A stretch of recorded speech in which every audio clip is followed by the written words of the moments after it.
सरकार में भी यूपी की जनता अधिकांश मामलों में काफी ज्यादा दुखी रही है। सपा की सरकार में तो ज्यादातर यहाँ गुंडों, बदमाशों, माफियाओं, अराजक तत्वों व सरेआम लूट खसोट करने एवं अपने राजनीतिक स्वार्थ में दंगे फसाद आदि कराने वालों का ही राज रहा है। जिसकी खास वजह से ही इस सरकार में आए दिन यहाँ तनाव की स्थिति बनी रही है तथा दंगे आदि भी खूब हुए हैं। इस मामले में पश्चिमी यूपी का मुजफ्फरनगर कांड इसका खास उदाहरण भी है। आपके नजदीकी मुजफ्फरनगर जिला लगा है। जब सपा सरकार में उधर दंगे हुए तो बड़े पैमाने पर जाटों के साथ साथ मुसलमानों को भी जानी माली नुकसान हुआ, जबकि बरसों से मुजफ्फरनगर, शामली, कैराना में वहां जाटों और मुस्लिम समाज में भाईचारा बना हुआ था। लेकिन सपा की सरकार में इस भाईचारे को मुजफ्फरनगर कांड की आड़ में खत्म किया गया। ये भी आप लोगों को मालूम है। और इतना ही नहीं, प्रदेश में विकास के कार्य भी ज्यादातर यहाँ एक विशेष क्षेत्र व एक समुदाय के लोगों तक ही सीमित होकर रह गए। सपा की सरकार में प्रदेश में विकास के कार्य भी ज्यादातर यहाँ एक विशेष क्षेत्र व एक समुदाय के लोगों तक ही सीमित होकर रह गए। खासकर दलितों व अति पिछड़े वर्गों के मामले में तो हर स्तर पर अधिकांश समय इनका सोतेला रवैया ही देखने के लिए मिला है। इसके साथ ही सपा सरकार में इनके संतों, गुरुओं व महापुरुषों आदि को भी सम्मान नहीं दिया गया है, अर्थात इनका हमेशा अनादर ही किया गया है। जिसकी जानकारी आप सभी लोगों को भी है, उन्हें यहाँ मैं दोहराना नहीं चाहती हूँ। मुसलमानों के साथ भी तो सपा सरकार में तो जितना इनको आगे बढ़ने का मौका देना चाहिए था मुस्लिम समाज के लोगों को, वो नहीं दिया गया। और इनकी तरक्की तो बहुत दूर की बात रही। तो ये पूरे यूपी के मुस्लिम समाज के लोगों को ये मालूम है कि समाजवादी पार्टी के सत्ता से बाहर जाने के बाद और बीजेपी के सत्ता में आने के बाद यहाँ पूरे यूपी में सबसे ज्यादा समाजवादी पार्टी को मुसलमानों ने साथ दिया। सबसे ज्यादा समाजवादी पार्टी को मुस्लिम समाज ने साथ दिया। ये भी किसी से छिपा नहीं है। लेकिन हुआ क्या कि पूरे मुस्लिम समाज ने पूरे यूपी में समाजवादी पार्टी का साथ दिया, उनका हौसला बढ़ाया। लेकिन उसके बदले में मैं मुस्लिम भाइयों से पूछना चाहती हूँ, आपको क्या मिला? जब उत्तर प्रदेश में विधानसभा के आम चुनाव घोषित हुए तो मैं मुसलमानों से पूछना चाहती हूँ, पूरे यूपी में कितने टिकट समाजवादी पार्टी ने दिए?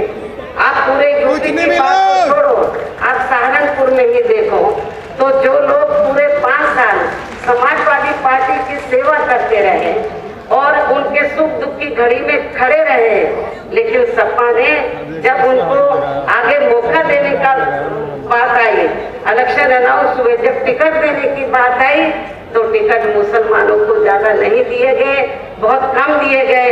उनको ये लगा सपा के मुखिया को कि मुसलमान तो मेरी अपनी जेब में है, इनको टिकट दे या ना दे तो कोई फर्क पड़ने वाला नहीं है, ये सपा को लगा। लेकिन मैं अपने मुस्लिम भाइयों को ये बताना चाहती हूँ, खास तौर से सहारनपुर मंडल के मुस्लिम भाइयों को, कि आप लोगों को आपके समाजवादी पार्टी के मुखिया को, सपा को ये बता देना है कि मुस्लिम समाज तो उनकी जेब में नहीं है, वो अपने अधिकारों के लिए सजग है और ये मुस्लिम समाज उसी पार्टी के साथ जाएगा जो पार्टी मुसलमानों से की हिफाजत करने के साथ साथ संघर्ष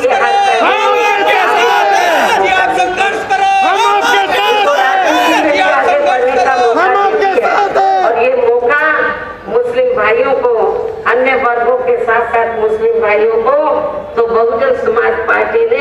सत्ता के अंदर भी लिया है अपनी सरकार में, और जो भी चुनाव हुए हैं, चाहे छोटा चुनाव हुआ हो या बड़ा चुनाव, तो मुस्लिम समाज को हमने उचित भागीदारी दी है। ये भी आप लोगों को मालूम है कि सहारनपुर में एक अपने आप को मुस्लिम समाज का बड़ा नेता मानता है, कांग्रेस छोड़कर बेचारा सपा में गया, छोटे टिकट में गया, खाली हाथ आना पड़ा। ये तो अभी गया था, लेकिन जो 5 साल से लग रहे थे सपा में, जब उनको टिकट नहीं मिला तो इसको कहां से मिलेगा? ये तो नया मेहमान।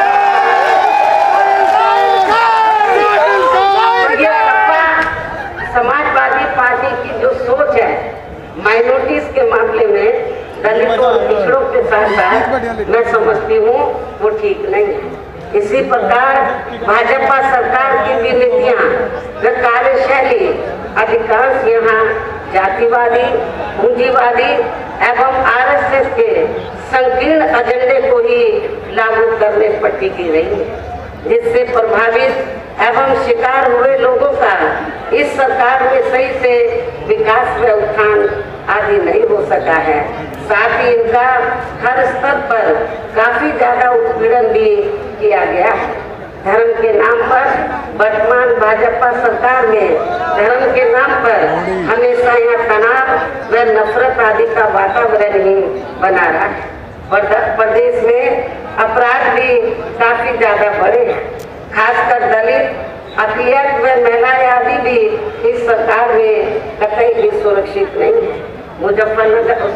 मुजफ्फरनगर के लोग भी अच्छी प्रकार से जानते हैं, सहारनपुर के लोग भी, शामली जिले के लोग भी, और मैं खास तौर से सहारनपुर जिले में जो दलित वर्ग के लोग हैं उनको ये बताना चाहती हूँ कि जैसे यूपी में भारतीय जनता पार्टी की सरकार बनी तो सबसे पहले यूपी में सहारनपुर जिले में दलितों का उत्पीड़न हुआ, बड़े पैमाने पर दलितों का उत्पीड़न हुआ।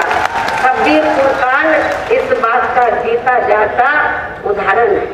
शब्बीरपुर कांड भारतीय जनता पार्टी की सरकार में हुआ, और आप लोगों को ये मालूम है इस कांड की आड़ में जो वर्षों से यहाँ क्षत्रिय और दलितों में भाईचारा था उसको खत्म करने का पूरा प्रयास किया गया। शब्बीरपुर कांड में लोगों दलितों को जाने माली नुकसान पहुंचाया गया। बीजेपी जैसे ही पावर में आई उनके दिमाग खराब हो गए और सबसे ज्यादा पहले हमला इन्होंने दलितों के ऊपर किया। शब्बीरपुर कांड जो है बड़े पैमाने पर लोगों को जाने माली नुकसान हुआ। उस समय मैं मेंबर पार्लियामेंट थी, राज्यसभा की सदस्य थी, और मैं यहाँ शब्बीरपुर गांव में आई थी। मैंने लोगों की काफी खराब हालत देखी थी, किस तरीके से लोगों को प्रताड़ित किया गया था।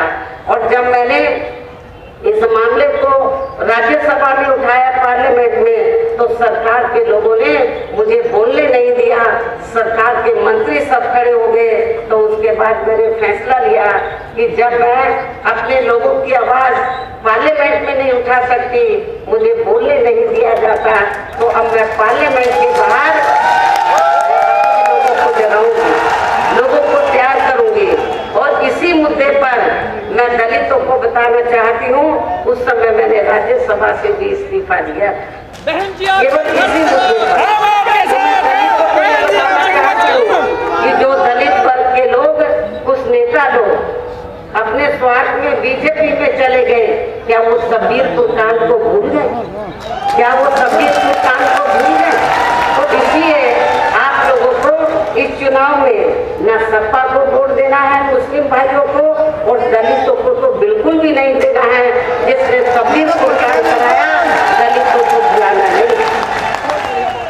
मैं आपको बता रही थी कि धर्म के नाम पर हमेशा वर्तमान भाजपा सरकार में यहाँ तनाव व नफरत आदि का वातावरण ही बना रहा है। प्रदेश में अपराध भी काफी ज्यादा बढ़े, खासकर दलित, अकलियत व महिलाएं आदि भी इस सरकार में कतई भी सुरक्षित नहीं रही हैं।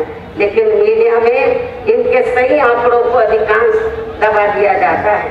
इसके अलावा प्रदेश में गरीबों, मजदूरों, बेरोजगारों व अन्य मेहनतकश लोगों के साथ साथ दलितों, आदिवासियों, अन्य पिछड़े पिछड़े वर्गों, मुस्लिम एवं अन्य धार्मिक अल्पसंख्यक समाज के लोगों के हित व कल्याण के लिए वर्षों से जो भी यहाँ सरकारी योजनाएं चल रही थी तो उनका भी उन्हें वर्तमान भाजपा सरकार में सही से पूरा लाभ नहीं मिल सका है।